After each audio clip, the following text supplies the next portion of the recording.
In the world of cybersecurity, teams often focus on threats from the outside, such as hackers or nation states trying to break through systems. What is often missed, however, are the threats from insiders, ranging from corporate spies, disgruntled employees, or other bad actors. On this episode of Today in Tech, we're going to check in on the latest trends and tactics to try and find the bad apples, as well as learn how the bad guys are recruiting for new help.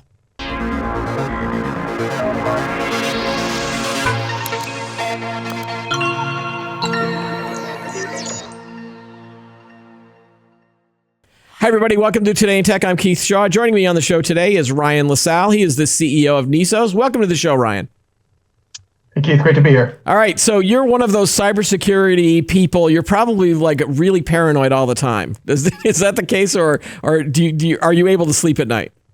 I sleep pretty well, all right. But I think I try to balance optimism and paranoia in equal measure. All right. So the reason that I've got you on the show, Ryan, is that there's been a bunch of recent events, such as a bunch of North Korean nationals who were discovered working for U.S. companies, and they were remote workers, right? And I think that they were in the IT space too, right? That's right. So we wanted to talk about this insider threat that are going on in 2025. Another interesting part that you brought up when we were talking before the show was that a lot of these companies are now recruiting, a lot of the bad guys are now recruiting for insider threats. So when did you start noticing that these were becoming a larger issues for many companies? Was this a result of, we're still talking about post-pandemic, cause and effect things, or is there something else going on that you're seeing?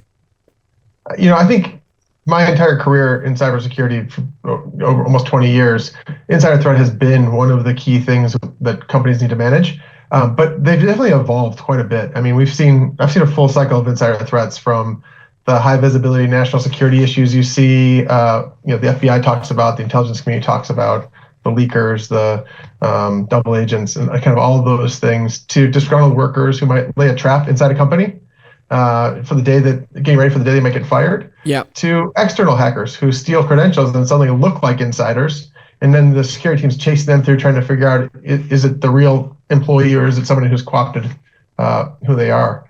I think the one thing I'll say is that what's become very much more prevalent post-pandemic has been polyworking fraud. So people working more than one job, sometimes at competitors, without proper approvals from employers. And the things you mentioned in your intro that have been catching a lot of nationwide headlines right now is the efforts by North Korea to use employment scams to launder money, to circumvent sanctions, to place fraudulent employers in remote workforces, and then use the salary of those people to fund their nuclear weapons programs. Oh, okay. Right. And is it because of, there was a lot more flexibility, or companies that were allowing for more remote work because of the pandemic, that maybe the bad guys saw this was a good way to get in versus trying to just, show up at a job somewhere and see people around the office? It's a lot harder to purport to be somebody you're not if you make contact with them in real life. Yeah. So yeah, for sure, the remote work, telework, the all remote work makes it a little bit easier for these folks to exploit that. Hybrid work environments are a little bit harder. Yeah, and one of the other things I brought up was that they're now recruiting. This was fascinating to me. Can you talk about what they're doing and why they're doing it? And they're basically, it's almost like an Indeed.com or a ZipRecruiter, but for bad guys, right? Yeah. I think this is really important. Most insider threat programs focus a lot on the behaviors and access of their users inside the enterprise, which makes a ton of sense because that's what you kind of control and protect.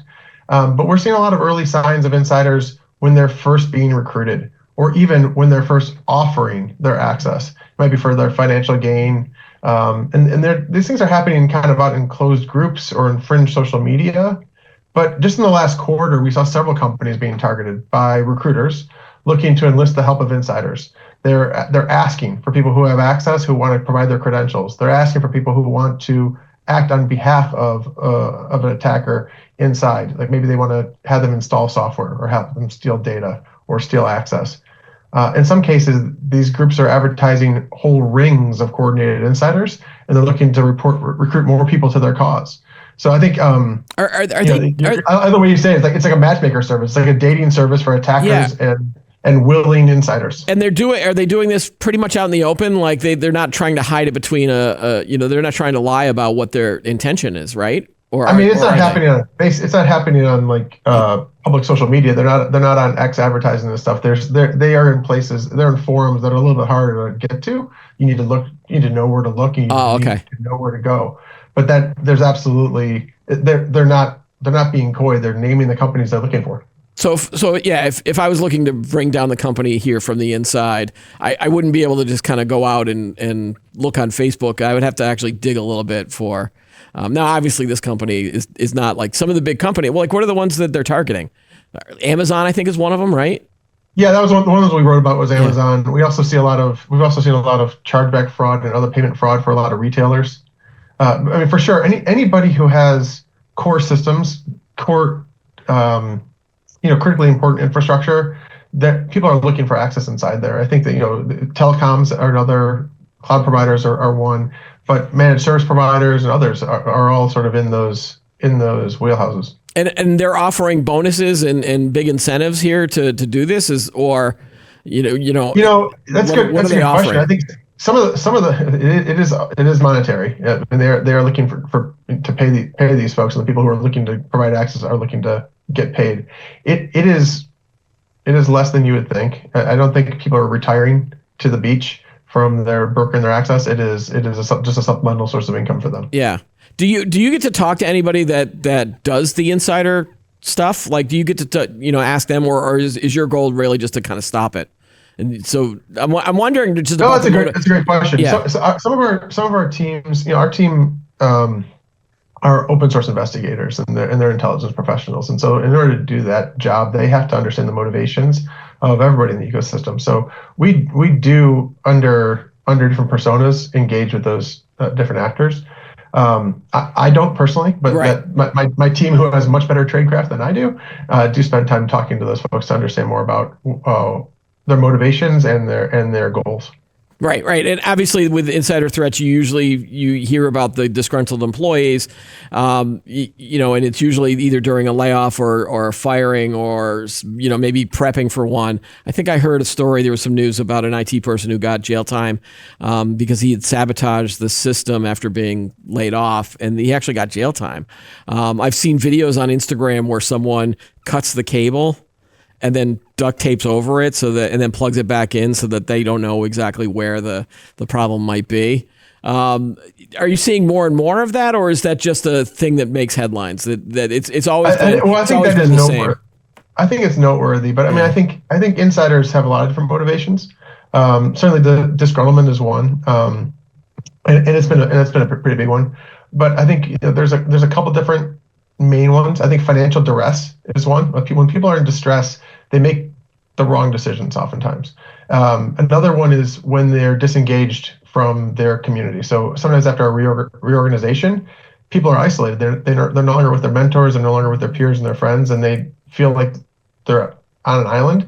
And when people aren't looking over your shoulder, people make bad decisions. Yeah. So there's a couple different reasons. The other one I've seen a lot recently, and maybe this is kind of post-pandemic, but mental health and well-being has been a really concerning one, where people who are making poor decisions because they're not well.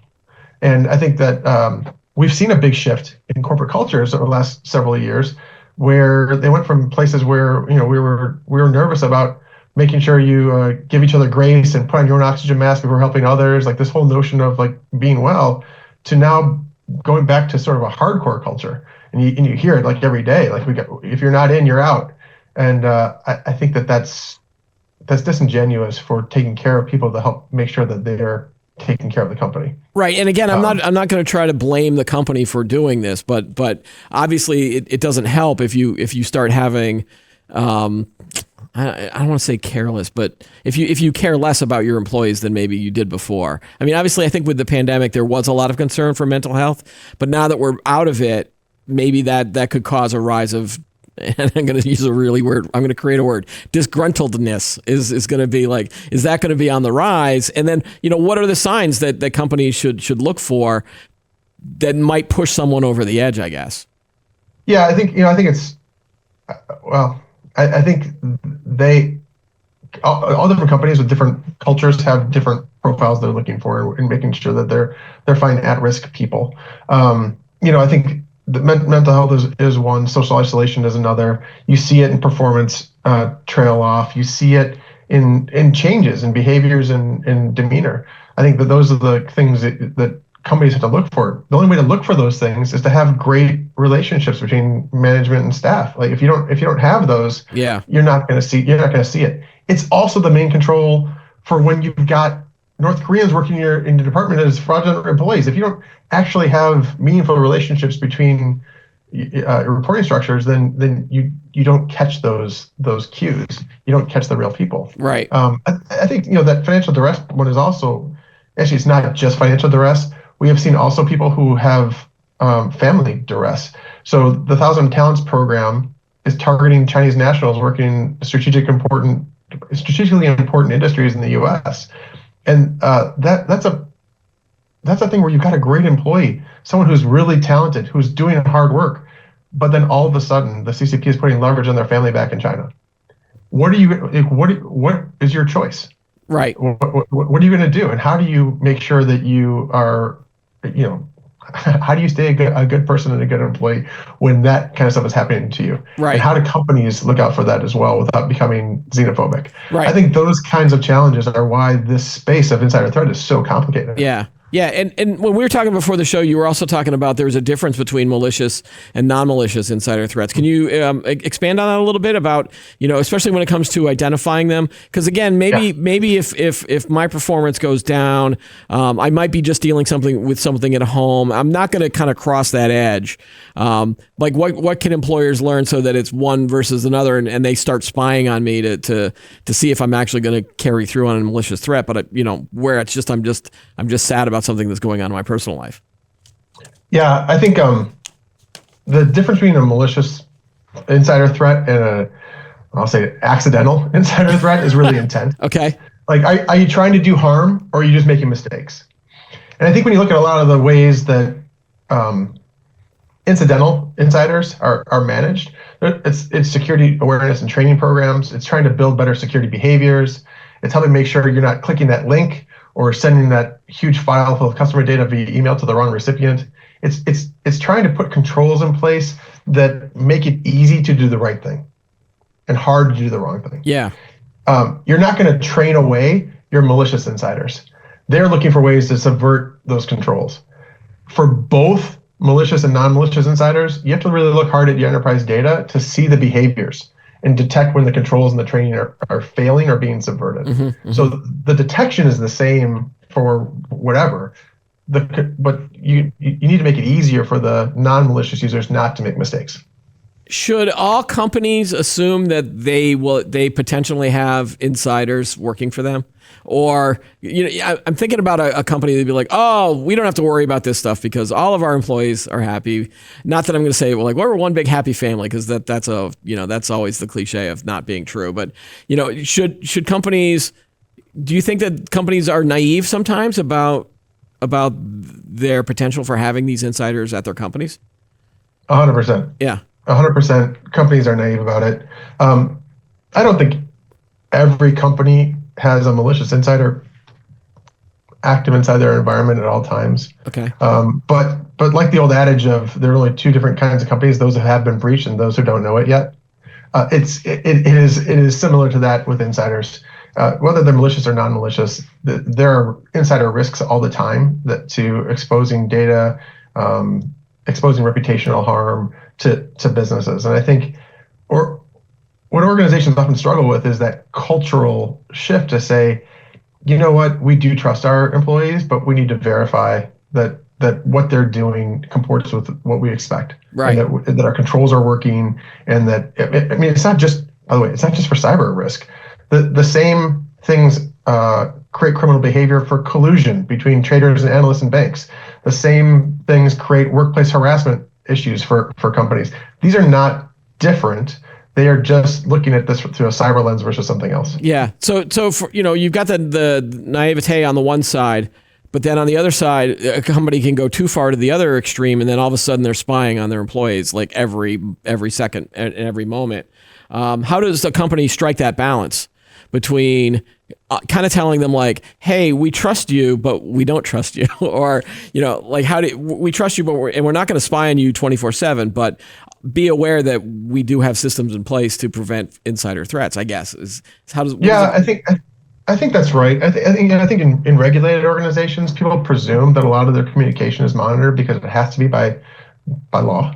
Right. I think most employees in large enterprises have to presume that their use of company resources is being monitored because, the company needs to protect itself.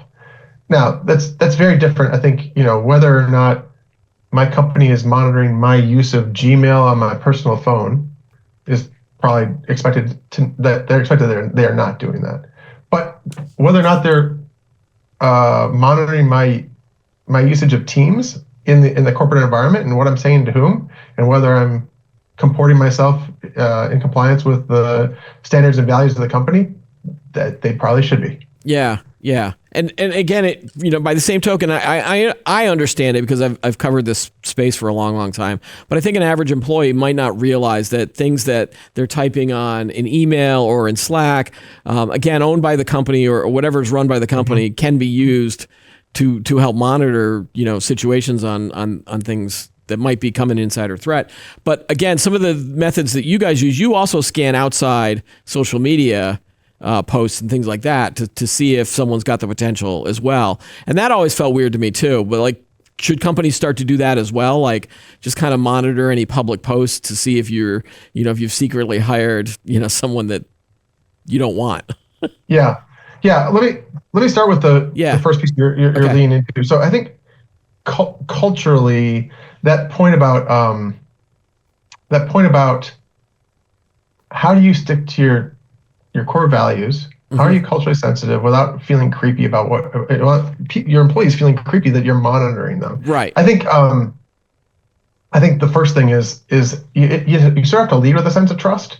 Even if you're monitoring things, you can do it in a trustworthy way. And I'll give an example. Like, investigations really set the tone for trust. When you see something weird, do you presume the employee's doing something wrong, or do you seek to understand how that came about to better understand the situation? The way you approach that investigation feels way different to the employee and creates a sense of trust or a sense of paranoia, depending on how you handle it. Right. It's also really important in these kind of situations that security is not doing this alone. It's time to phone a friend. When you're doing insider threat work, security's best partner is HR, because they think about it through the lens of what is right for the human. What's right for the person? How do we make sure we're doing this in a respectful way? When you get that balance right, then employees feel like you've got the company's best interest in mind, obviously, because that's your stakeholder. Right. But you're doing it in a respectful way that creates trust as opposed to destroys it. Do you think that the second point was then going outside and monitoring social media and things like that? Is that something that a company should do, or do they work with a company like yours and just let you handle it? I think the answer is both. I think it's depending on the organization and what's right, what talent you have inside your company to be able to do these things in a respectful way. I think about it in terms of where you can get tipped to your indicators of concern. Like, internally on your internal systems, you can see collusion, you can see inappropriate data access, you can see people have just too many privileges and have access to too much data and create risk to the business. You can see all of those things. What are the things you can see that are indicators of concern from the outside? In cleared workforces, financial duress is something they look at. They look at their employees' bank accounts to see if they're in debt or over leveraged. They look if they're gambling, because those behaviors create opportunities for leverage from adversaries. I don't think that's necessarily what every commercial company needs to do, but there's the precedent for how this works. I think for us, what we tend to look for are indicators of inappropriate online activity, legal issues, sometimes financial duress, connections to foreign intelligence services, like those kinds of things. Sometimes the employee doesn't realize that they've exposed the company and they've exposed themselves with some of the relationships they have. And so sometimes it's also about just elevating to the employee and be like, do you know that your best friend is a foreign intelligence operative? like that kind of stuff does help and does create indicators of concern from the outside. So it's about balancing those two things really, and trying to figure out how they reinforce each other. Do a lot of people post a lot of that stuff? Like if I was in debt, I wouldn't be posting that on social media. Like, so how does a company find out about all this stuff? Or is it more about the connections that they might have with other people that might raise the red alert? I mean, sometimes we see those indicators inside that says, hey, something's wrong about this employee. Can you go understand what they're doing in real life?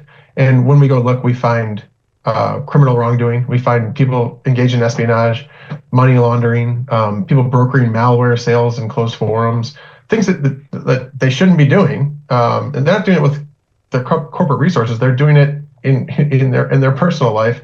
But some behavior internally has triggered that there's something's not right with the risk profile of this person. So when we go look, that's when we tend to find those kinds of challenges. And they're not doing it on kind of the top tier broadcast social media. They're doing it in closed forums. They're doing it in all right. So when you say social media, and that's where you're starting to look to see, do they have, are they members in these different forums that are concerning?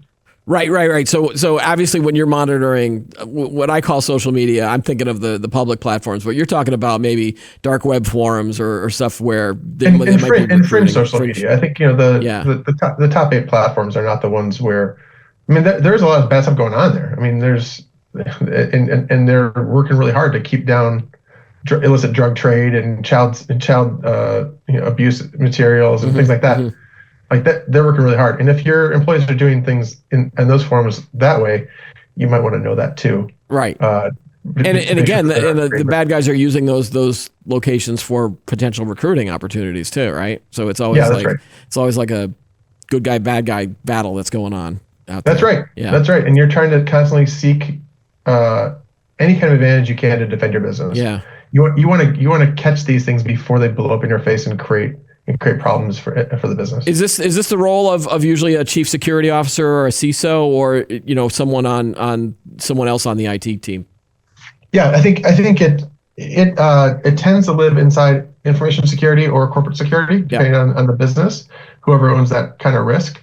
And there's usually a protective intelligence or a insider threat intelligence team that is working with sometimes with companies like mine or sometimes on their own doing this work. And then, so what do you think the future holds? Is this going to elevate? Are we going to see more and more of these, or do you think it might level off maybe as companies change their policies or start more monitoring more? Maybe you won't see this as much, and there might be another way in. Or are insider threats always going to be an issue? Well, first of all, I think insider threats are always going to be an issue. I think the techniques will change, the threat actors will evolve, the motivations for North Korea having to get around their sanctions. This is a pretty novel thing. It's really, really impressive right now in terms of the scale of the impact and just how creative they're getting. And I think things like AI and deepfakes are going to make it even harder to detect some of these things. Yeah. But I do think it's probably going to continue to evolve. It'll get worse, and it'll sort of shift tactics and techniques as it gets worse. Yeah. I think the thing that we've seen in cyber is that it is going to be similar in this space, right? Which is that a small percentage of companies are going to really lean in, are going to continue to manage risks really, really well. A small percentage of companies are never going to kind of do this well, and the majority of people are going to be somewhere in the middle. Yeah. And they're going to be working through maturing their capabilities and trying to get better and covering the most important risks to their business. And as this vector becomes one that they've got to manage, they'll swarm around it and try to tamp it down to keep it to some manageable level of loss and risk. All right. Ryan LaSalle, again, thanks again for joining the show and telling us about this topic. Great stuff. Thanks. Well, thanks, Keith. Yeah, I appreciate being here. Thank you. That's all the time we have for this week's episode. Be sure to like the video, subscribe to the channel, and add any thoughts you have below if you're watching on YouTube. Join us every week for new episodes of Today in Tech. I'm Keith Shaw. Thanks for watching.